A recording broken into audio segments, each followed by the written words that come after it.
Pemerintah dan Freeport-McMoRan sepakat untuk mendivestasi 10% saham PT Freeport Indonesia. Setelah divestasi ini, maka pemerintah akan mendapatkan 61% saham PT Freeport.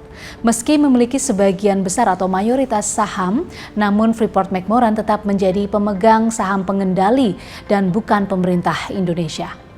Penambahan 10% oleh pemerintah ini dicanangkan oleh Presiden Jokowi setelah bertemu dengan Chairman Freeport-McMoRan Richard Adkerson beberapa waktu lalu. Sebagai bagian dari kesepakatan tersebut, pemerintah memperpanjang izin usaha pertambangan khusus atau IUPK PT Freeport Indonesia selama 20 tahun lagi. Padahal masa berlaku izin sebelumnya masih berjalan hingga tahun 2041.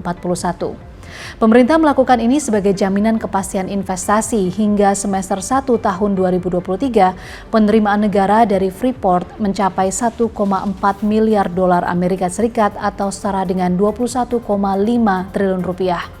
Sedangkan pada tahun lalu, Freeport menyumbang 55 triliun rupiah bagi penerimaan negara. Pengamat energi Universitas Gadjah Mada Fahmi Radi menyebut pemerintah gegabah dalam rencana penambahan saham dan perpanjangan IUPK Freeport ini. Ia menyebut keputusan ini layaknya sistem ijon dan akan merugikan Indonesia termasuk terkait tambang tembaga yang ada di sana.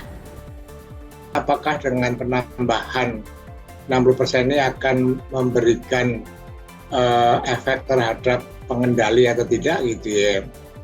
Nah, kalau tambahan dividen ya saya kira itu ya, karena sahamnya akan bertambah.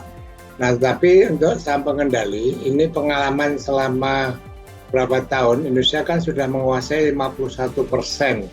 Nah, tapi Indonesia itu masih saja bukan sebagai pengendali gitu ya. Meskipun direktur utama dari Indonesia dan ada beberapa direktur dari Indonesia, tetapi proses pengambilan keputusan itu masih didominasi oleh Freeport-McMoRan gitu ya.